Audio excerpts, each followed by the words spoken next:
Ala Abdul Wahid bin Zaid, talabtu nurul qalbi fi salatin nahar jahran, ay fi zuhurin nas, fawajadtuhu dzalika nur fi salatil laili sirran, ay maktuman minan nas. Kemudian pada tambahan dari Abdul Wahid bin Zaid, ada saya mencari cahaya hati fi salatin nahar jahran. Saya mencari cahaya hati di dalam solat di siang hari jahran, secara terang-terangan. Ai fi zuhurin nasi, di depan banyak orang. Fawajadtuhu aidzalika nur fi salatil laili sirran. Ternyata saya menemukan cahaya hati itu di dalam solat yang dilakukan di tengah malam, sirron, secara sembunyi-sembunyi. Ai maktuman minan nas, ya, tertutup dari pandangan, dari penglihatan orang lain, manusia. Ternyata ditemukannya sinar cahaya hati itu ketika di tengah malam. Jadi memang ada ritual ibadah itu, Pak. Ada ritual ibadah yang memang disyariatkannya itu dilakukan terang-terangan dan berjemaah, berkelompok, seperti sholat 5 waktu itu dilakukan di masjid. Kan fi zuhurin nas nikah. Ya, dan munasah pada munasan pada oning secara berjemaah. Ada sholat yang memang disyariatkannya itu memang wa'duan bi Allah. Itu wilayah privasi itu. Antara abid bi ma'bud. Jadi misalnya gula bojong tengah malam sholat tahajud contohnya. Sholat tahajud nih kan memang disyariatkannya, ya itu wilayah privasi seorang hamba bi Tuhannya, wa'duaan. Tapi semua makhluk punya kesempatan untuk berdua bi Allah Subhanahu wa taala. Jadi sholat tahajud nih kan memang sebaiknya sendirian dan di rumah. Di rumah. Apakah boleh dilakukan di masjid? Ya boleh, tidak batal gitu. Tapi itu wilayah privasi. Artinya wa'duaan. Ada ustaz kemudian sholat tahajud dilakukan secara berjamaah, boleh, tapi itu tidak ada kesunahannya sendiri. Misalnya dapat pahalanya ya mungkin mengajak orang lain, mari awalnya terbiasa sholat tahajud, kalau monggo silahkan. Setelah sekian hari ya dilepaslah sholat sendiri-sendiri. Terus saya lakukan secara berjamaah, ada kibi orang yang ku sunat pada tarawih maksudnya. Sehingga kemudian harus ada penjelasan secara hukumnya seperti apa. Jadi sholat ini kan agar ada wilayah privasi. Tapi jangan tertipu Pak setan. Jangan tertipu. Ada orang orang haji atau umroh kan pasti dua haramain, dua tanah haram, Madinah, Mekah pasti sama-sama didatangi. Ada kemudian orang yang merasa kula Ustaz lebih tentrem pada Madinah. Assalamualaikum warahmatullahi. Merasa nyaman nang Madinah timbang Mekah. Padahal kalau dilihat sama-sama kota suci, sama-sama tempat yang memiliki banyak fadilah dari Allah Subhanahu wa taala. Rasulullah wafat di Madinah. Ya, tapi Rasulullah lahir di Mekah. Dalam hadis dikatakan, siapa orang saya bojong nang masjid. Padi bi bojong saya buka alih.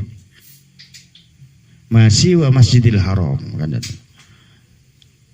Mau nang sholat nang Masjidil Haram pada 100.000. Jadi kalau dibandingkan dari fadilahnya kan lebih afdal nang Masjidil Haram. Tapi ada yang kemudian perasaannya secara ini merasa lebih nyaman di Madinah, dan banyak itu Pak. Satu. Kemudian yang kedua, orang yang sholat berjemaah, kemudian dia merasa kula mana sholat nyamanan ketibi timbang sholat berjemaah. Ada yang merasa seperti itu. Mungkin bisa jadi ketika sholat ketibi merasa bisa lebih meresapi dan lain sebagainya. Ya, jangan-jangan itu tipu daya setan. Ya. Setan niku paling pele ka Pak, mungkos sesuatu dengan seolah-olah baik niku paling jago nih setan. Makanya al-ghurur istilahnya. Tipu daya. Saya kocak tipu daya nih kah? Beda dengan ngajak terang-terangan, ayo bang nerongko. Ala ko maksiat, mari masuk neraka. Beda. Mun menipu nih kah? Orang yang ditipu itu nyaris tidak merasa kalau dirinya tertipu. Maka pekerjaan setan nih kah? Menipu. Ya. Contoh kedua, jadi merasa diri nyaman namun apa jangan ketipi, bisa merasa lebih khusyuk, merasa lebih nyaman. Kemudian pada orang merasa lebih semangat mun sholat tahajud di sholat wajib, sampai tanpa terasa merasa lebih penting tahajud. Emanan tobang tahajudnya tembang tobang sewajib.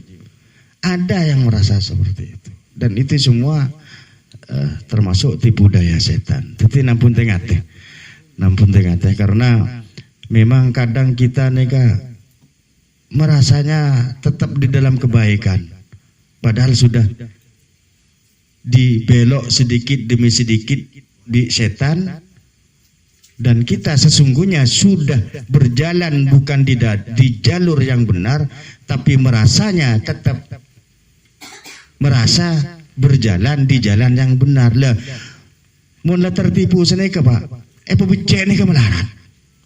Belai nasihati, lo gelem, cara ngabang merasa sudah di jalan yang benar. Lo gelem, melarat. Becek, mulai tertipu be setan. Kemudian ruwiya annahu sallallahu alaihi wasallam, diriwayatkan annahu sallallahu alaihi wasallam, sesungguhnya Nabi Muhammad sallallahu alaihi wasallam adabu. Aqrabu ma yakunu rabbu minal abdi fi jawfil lailil akhir, sesungguhnya paling dekatnya Allah minal abdi fi jawfil lailil akhir. Perbedaannya apa? Dari sisi kalimat. Saya hadis ini kagak lu. Saya hadis sebenarnya kitab nih kah? Aqrabu ma yakunu rabbu minal abdi. Saya sebut keada ar-rabbu. Berarti neka seaktif Allah, yang mendekat Allah. Kapan itu? Fi jawfil lailil akhir, di tengah malam terakhir. Aqrabu ma yakunu rabbuh minal abdi. Allah yang mendekat di tengah malam terakhir itu. Nah, mun hadis setengah tentang dalam keadaan sujud itu. Aqrabu ma yakunul abdu. Abdun saya sebut keada. Aqrabu ma yakunul abdu mir rabbihi. Keadaan seorang hamba yang paling dekat dengan Tuhannya, wa huwa sajidun. Ketika sujud, berarti yang aktif mendekat hambanya. Muntara masamah da Gusti Allah apa jang? Apa jang itu sudah menghadap Allah. Tapi dari seluruh pergerakan solat nikah, yang paling dekat di Gusti Allah sajidun, ketepangan sujud.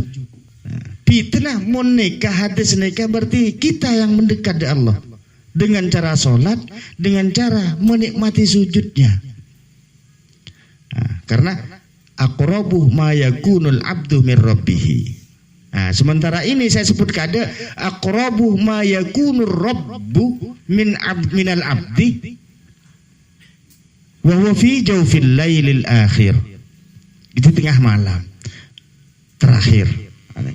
Lah, aneka kelop mon malam terakhir, tengah malam terakhir diisi dengan solat, diisi dengan sujud. Allah mendekat, kita pun mendekat.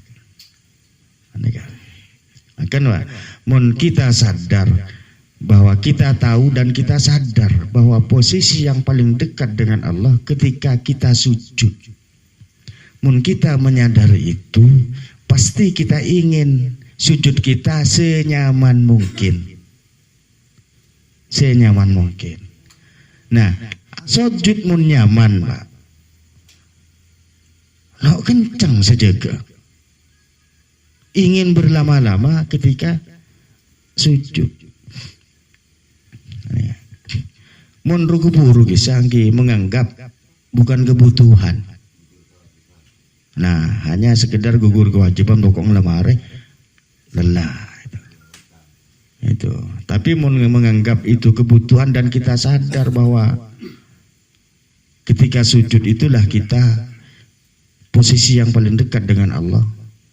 Maka pastinya ingin nyaman ketika sujud dan ingin berlama-lama. Berarti di tengah malam nikah itulah Allah mendekat kepada hambanya. Fa in istata'ta japan Rasulullah mun ba'ang bisa antaku mimman yadhkurullaha fi tilka sa'ah, kalau engkau mampu ya antakuna menjadi mimman yadhkurullaha, bagian dari orang-orang yang berzikir kepada Allah fi tilka sa'ah, di waktu itu, fi jawfil lailil akhir, di tengah malam yang terakhir, fakun kata Rasulullah, maka lakukan, kerjakan. Rawahu at-Tirmidzi, diriwayatkan dari Imam Tirmidzi, wan Nasa'i, Imam Nasa'i wal Hakim dan Imam Hakim. Warwi annahu sallallahu alaihi wasallam, kemudian diriwayatkan annahu sallallahu alaihi wasallam, sesungguhnya Nabi Muhammad sallallahu alaihi wasallam qala adabu raq'atani yarka'uhu mabnu Adam fi jawfil lailil akhir khairun lahu minad dunya wa ma fiha. Rasulullah adabu 2 rakaat yarka'uhuma, yang dilakukan yarka'uhu mabnu Adam, 2 rakaat yang dilakukan oleh anak Adam fi jawfil lailil akhir, di tengah malam terakhir ya, khairun lahu minad dunya wa mata'iha, itu lebih baik minad dunya wa ma fiha, lebih baik dari dunia dan seisinya.